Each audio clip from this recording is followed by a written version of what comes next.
Audio Jungle.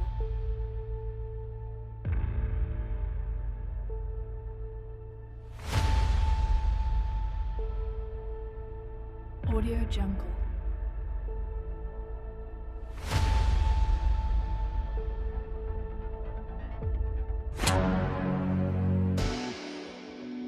Halo pengangguran, gimana kabarnya? Masih tetap semangat kan? Senang sekali saya bisa melihat kalian yang masih semangat di kondisi pandemi seperti ini. Seperti judul yang di depan, kali ini saya akan merangkum sebuah film yang berjudul Exam yang rilis pada tahun 2009 dan disutradarai oleh Bambang. Film ini mengisahkan tentang susahnya untuk lulus seleksi dan menjadi karyawan, apalagi di saat pandemi seperti ini. Oke, langsung aja siapin CV-nya dan intro.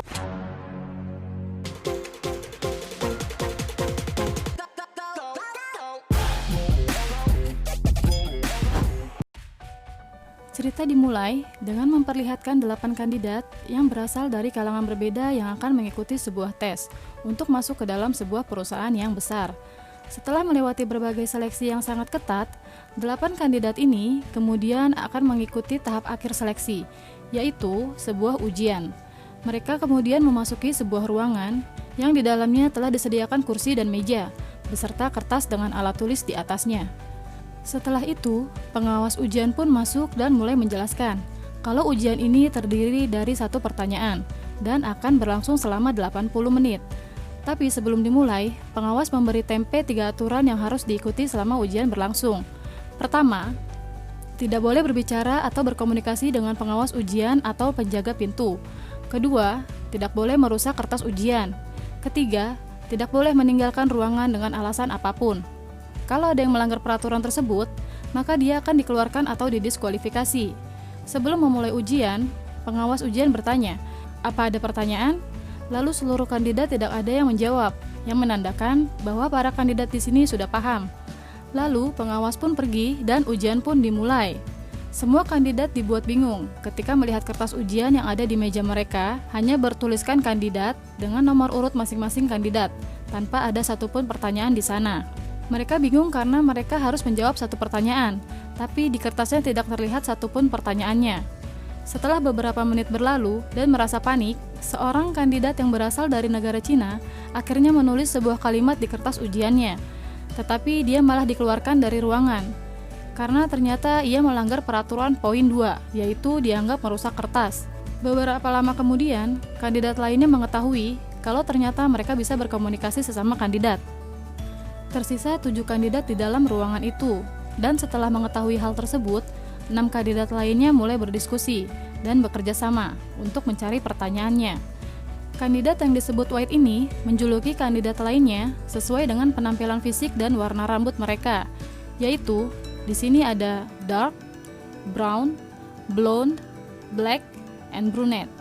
Sementara yang lain bekerja sama dan berdiskusi, terlihat satu orang kandidat yang hanya terdiam tanpa menghiraukan sekitarnya. Kandidat ini saya sebut cuplis, artinya culun. White mengambil kendali dan berusaha menjadi pemimpin para kandidat. Mereka semua pun melakukan berbagai cara, hingga cara yang aneh pun dilakukan agar menemukan pertanyaan tersebut. Pertama, mereka menerawang kertas ujiannya dengan lampu utama, tapi mereka tidak menemukan apapun. Pada percobaan kedua, mereka memecahkan lampu ruangan agar lampu darurat yang menggunakan sinar infrared menyala. Kemudian, mereka menerawang kertas ujian ke sinar infrared yang menyala, tapi tetap tidak menemukan apapun di kertas itu. Sambil memikirkan langkah selanjutnya, White mendekati cuplis yang sedang menaruh pecahan lampu di atas kertas ujiannya. Di sini, cuplis mengucapkan satu kalimat dengan bahasa Perancis, yang artinya untuk melihat semuanya. Karena White menilai kalau cuplis ini orang yang culun, kemudian ia meninggalkannya. Pada percobaan ketiga, White menyuruh brunette untuk membakar kertas ujian milik kandidat yang Cina tadi. Percobaan ini dilakukan agar sensor air pemadam api bisa keluar, dan mereka bisa mengetes apakah air itu bisa membuat pertanyaannya keluar. Sayangnya, mereka masih nggak nemuin apa-apa, dan ternyata White sudah menukar kertas punya kandidat orang Cina tadi dengan kertas punya brunette, yang mengakibatkan brunette melanggar peraturan poin 2, yaitu dianggap merusak kertas. Dan akhirnya, brunette pun didiskualifikasi. Di sini Black yang kesal karena kecurangan White ia mengucapkan akan mematikan White. Maka, 6 kandidat ini mulai mengetahui kalau lampu ruangan ujian menggunakan sensor suara. Kemudian, White yang kesal dengan Cuplis yang hanya diam saja, ia menyuruh Cuplis untuk merobek kertas ujiannya, yang mengakibatkan dia didiskualifikasi. Ini dilakukan White agar saingannya semakin sedikit dan peluangnya untuk terpilih semakin besar. Karena sikap White yang curang, semua kandidat menjadi kesal dengan cara White dan mengatakan kalau mereka tidak akan membantu White untuk mencari pertanyaan itu. Lalu White berkata, kalianlah yang sebenarnya membutuhkan bantuannya. Dan White mengakui kalau dia sudah menemukan pertanyaannya. Lalu adu argumen pun terjadi, dan akhirnya Black memukul White hingga pingsan dan mengikatnya di kursi. Di sini diperlihatkan kalau White mempunyai penyakit yang serius dan membutuhkan obat yang direbut dari dirinya. Karena tingkahnya yang curang, sebagian kandidat pun setuju untuk membiarkan si White terikat. Kemudian, saling curiga antar kandidat muncul. Brown menuduh Dark kalau dia merupakan orang dalamnya perusahaan. Brown lalu mengikatnya di kursi dan menginterogasinya. Hal ini dilakukan Brown karena si Dark tampaknya memiliki banyak pengetahuan tentang perusahaan besar. Mengetahui kalau Dark tidak tempe apa-apa, Brown mengaku salah dan melepaskannya. Tak lama kemudian, si White ayan. Karena panik, Dark spontan meminta bantuan ke pengawas ujian. Tapi, ternyata malah menyebabkan dia harus didiskualifikasi karena telah melanggar aturan poin ke-1, yaitu tidak boleh berbicara dan berkomunikasi dengan pengawas ujian atau penjaga yang berada di pintu. Di sini, Black mengetahui ternyata si Brown lah yang mengambil obat milik White. Ketika Black sedang mengambil obat tersebut, Brown malah memukul tangan Black yang mengakibatkan obat itu terpental ke dalam lubang air. Dengan usaha yang cukup sulit, Brown akhirnya bisa mengambil obat tersebut dan memberikan obat itu kepada White, sehingga White kembali sadar dan dibebaskan oleh para kandidat. Dan para kandidat pun menuntut White untuk memberi tempe pertanyaannya. Ternyata, White menyatakan kalau dia tidak tahu pertanyaannya dan mengatakan kalau perusahaan akan merekrut hanya 1 kandidat. Singkat cerita, di sini White berniat untuk menyingkirkan kandidat lainnya dengan cara mengambil sebuah pistol penjaga. Tapi karena Black sudah mengetahuinya, ia pun lebih dulu mengambil pistol penjaga tersebut dan menodongkan ke arah White. White pun kemudian berhasil merebut pistol dari Black dan memaksa semua kandidat untuk pergi dari ruangan. Brown adalah kandidat pertama yang dipaksa oleh White untuk keluar dari ruangan. Karena ditodong pistol, Brown pun nurut untuk keluar ruangan dan ia pun didiskualifikasi. Selanjutnya, White memaksa Blonde untuk pergi. Saat sedang berjalan keluar, Blonde mematikan lampu ruangan. Karena si White panik, lalu dia nembak asal-asalan ke arah kandidat. Pas lampunya menyala, Black terlihat sudah tergeletak di lantai akibat terkena peluru nyasar dari White. Blonde pun bersembunyi di perbatasan pintu keluar dan ujung kaki yang masih di dalam ruangan, yang dinyatakan dia belum didiskualifikasi. Sebelum White membunuh Blonde, waktu ujian menunjukkan angka 0000, yang berarti waktu ujian sudah selesai. White kemudian protes ke pengawas ujian yang berada di dalam ruangan di balik kaca. Akhirnya, White pun didiskualifikasi karena sebelumnya Cuplis telah merubah waktu ujiannya lebih cepat beberapa menit pada di saat para kandidat sedang diskusi. Berarti, White didiskualifikasi karena melanggar peraturan nomor 1 yang berisi tidak boleh berdiskusi dengan petugas selama ujian berlangsung.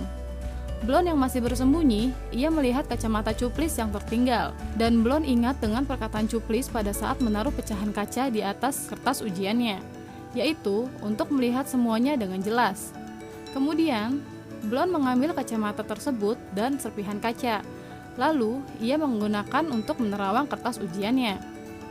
Benar saja, akhirnya Blonde menemukan tulisan yang sangat kecil di kertas ujiannya, yang tertulis Question 1. Atau bahasa Indonesianya pertanyaan 1. Blonde pun akhirnya menyadari bahwa question 1 adalah satu-satunya pertanyaan yang dinyatakan oleh pengawas ujian yang botak di awal, yaitu ada pertanyaan. Lalu terlihat Cuplis masuk ke dalam ruangan dan Blonde pun langsung menyadarinya dan menjawab pertanyaannya, tidak. Setelah itu, pengawas ujian yang botak ini juga masuk ke dalam ruangan. Di sini, pengawas ujian menjelaskan bahwa si Cuplis ini adalah CEO dari perusahaan tersebut dan merupakan penemu obat untuk segala virus. Corona bisa sembuh juga kali ya? Obat itu juga dapat memperbaiki sel secara cepat, sekaligus bisa menyembuhkan luka apapun. Dan ternyata, peluru yang mengenai Black juga mengandung obat ini, sehingga dia pun kembali hidup. Blonde kemudian dinyatakan lolos ujian. dan diterima di perusahaan tersebut dengan upah gaji UMR Jakarta. Dan saya pun kecewa. Tamat. Film yang mencegukan. Ada 6 poin pesan moral yang bisa kita ambil dari alur film ini. Yang pertama, jadilah pribadi yang selalu berpikir kritis dan logis. Kedua, jangan pernah meremehkan kemampuan seseorang.